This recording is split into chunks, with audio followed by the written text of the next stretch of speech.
Good morning, students. Today we are doing your lesson third from the subject maths, and this is the class of class 7 both periods. और आपके third lesson का नाम क्या है? Decimals.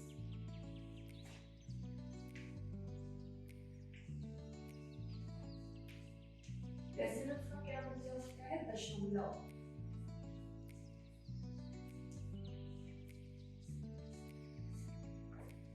We have learned that the number can be written in the decimal notation by separating the fraction parts of 10. हमने पढ़ा है कि हम डेसिमल में कैसे कन्वर्ट करते हैं. 1 by 10 को हम क्या लिख सकते हैं? 0.1 लिख सकते हैं. Similarly, 1 by 100 को हम क्या लिख सकते हैं? 0.01 लिख सकते हैं. And 1 by 1000 को क्या लिख सकते हैं?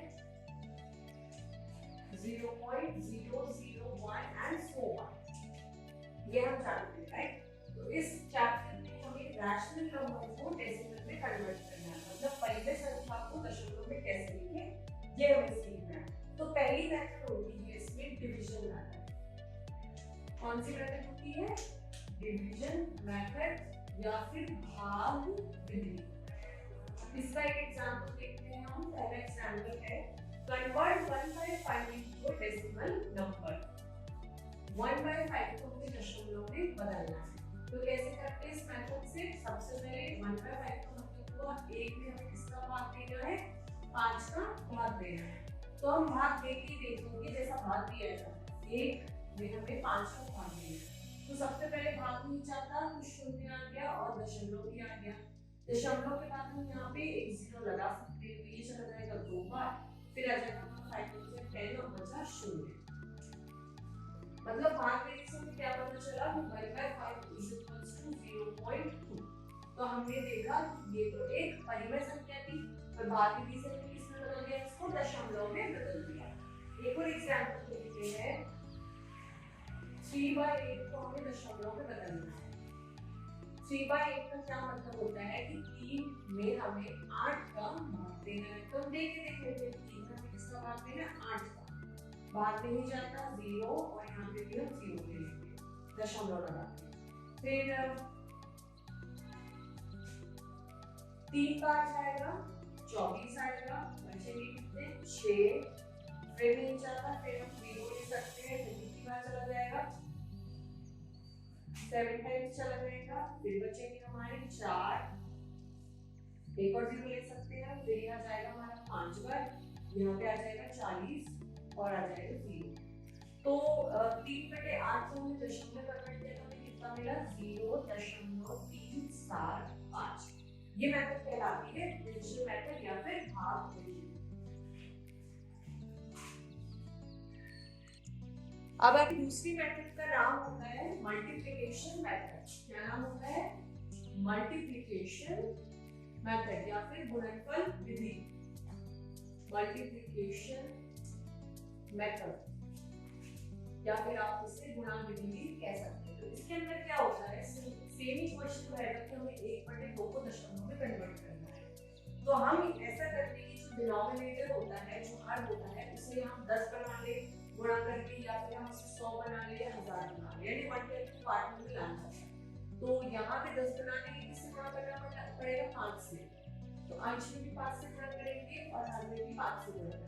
कितना आ जाएगा? ऊपर आ जाएगा हमारा 5 और नीचे आ जाएगा 10. अब हमें पता है कि जब बाय 10 होता है तो एक नंबर के आगे हम दशमलव लगा देंगे, तो ये आ जाएगा हमारा 0.5.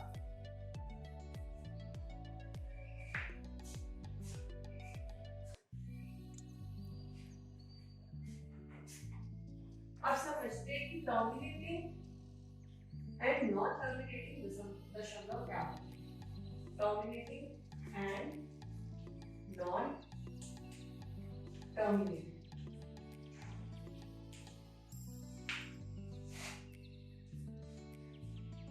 सबसे पहले हम पढ़ते हैं terminating decimal. The numbers with the finite decimal part, that is the division terminates, are called terminating decimal.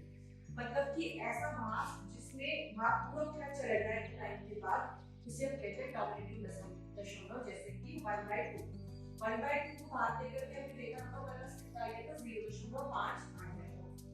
Similarly 3/4 इसका भाग देके देखेंगे तो 0.75 हो जाएगा एंड -1/5 हो जाएगा -0.2। ये कैसे डेसिमल हुआ? ये हमारे टर्मिनेटिंग डेसिमल हो गए, मतलब कि पॉइंट के बाद जाकर ये वैल्यू खत्म हो जाती है, यहाँ इसके आगे नहीं बढ़ती, खत्म हो जाती है, इसलिए उसे टर्मिनेटिंग डेसिमल बोलते हैं। जबकि नॉन टर्मिनेटिंग डेसिमल क्या हो जाएंगे? जो कभी खत्म ना हो, जो अपने आप को बार-बार रिपीट करते हैं। जैसे कि एग्जांपल देखते हैं नॉन टर्मिनेटिंग का 1/3 मतलब अपने एक किसका भाग देना है? 3 का भाग देना है। दशमलव लगाया, यहाँ पे आया 3 3 9, बचा 1 फिर लगाया 3 3 9, अगेन बचा 1 फिर 0 लगाया 3 3 9, अगेन बचा 1 बचा एंड सो ऑन। हम यहाँ देख रहे हैं ये वाला जो भाग है कभी खत्म नहीं होगा, तो ऐसे डेसिमल कैसे कहलाते हैं? Non terminating decimal. Non terminating examples हो जाएंगे 1/3, 1/6, 2/3, 4/6 and so on.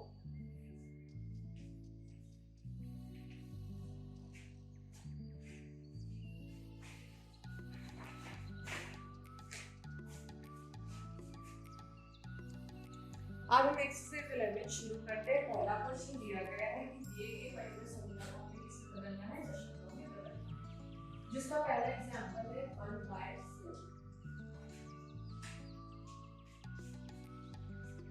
1/4 क्या लिख सकते हैं? 1/4, मतलब 1 में हमें किसका भाग लेना है? 4 का भाग देना है। भाग जाता है नहीं तो हमने दशमलव लगाया, दशमलव की वजह से हम 0 लगा सकते हैं। 4 दूनी 8, बचा हमारा 2, 1 को 0 लगाएंगे, 4 5 20, यहाँ जाएगा 20 और बचे कितने? 0। मतलब हमने कन्वर्ट कर लिया 1/4 को हम दशमलव में कैसे लिखेंगे? 0.25 और ये हो गया आपका आंसर। सिमिलरली एक और क्वेश्चन देखते हैं 3/8।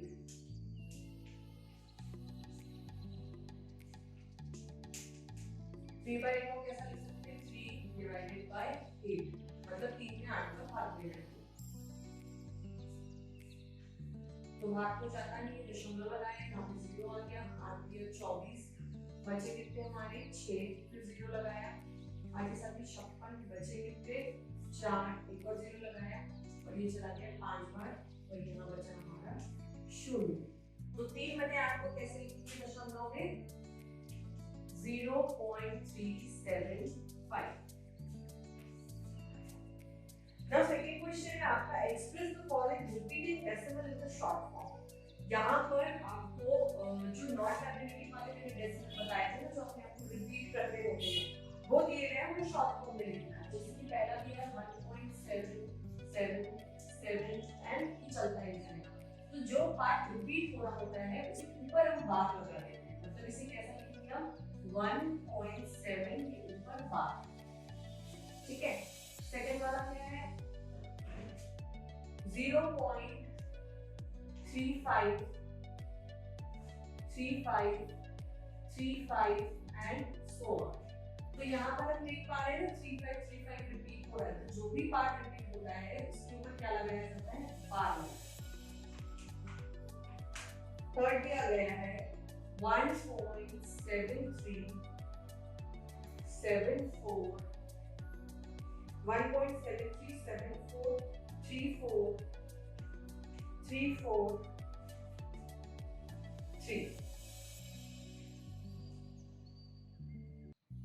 इसे शॉर्ट फॉर्म में आप कैसे लिखेंगे? पहले तो देखिए यहाँ पे कुछ रिपीट हो रहा है 1.73743434 यहाँ पे कुछ भी रिपीट नहीं हो रहा है, तो आप इसे लगभग अप्रोक्सीमेटली लिख सकते हैं। 1.7374 इतना दिया तो लगभग ये 1.8 के बराबर हम मान सकते हैं।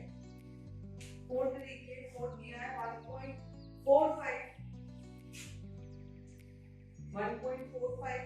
39 3 9 5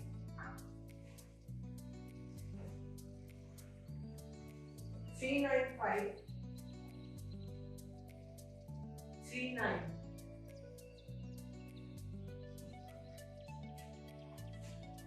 अच्छा यहाँ पे जो है 1.73743434 फिर रिपीट हो रहा है, तो हम इसे ऐसे लिखेंगे 1.737434 के ऊपर बार लगा, इसके बाद 34 रिपीट हो रहा है। इसे कैसे लिखेंगे 1.45 395 395 एंड 395 395 395 हमारे रिपीट हो रहा है, तो 395 के ऊपर क्या लगा देंगे बार लगा देंगे।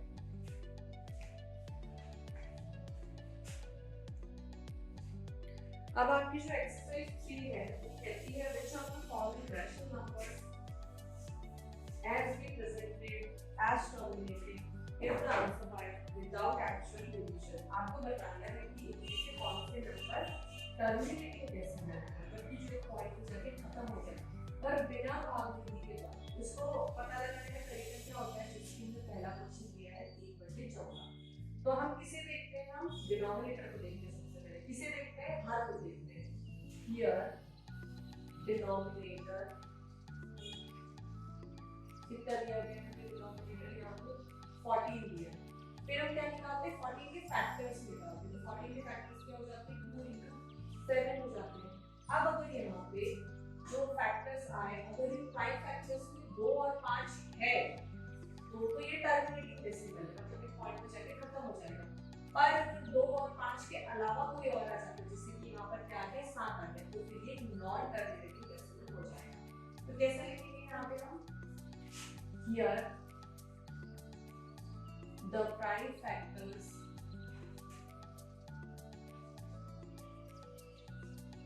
are more than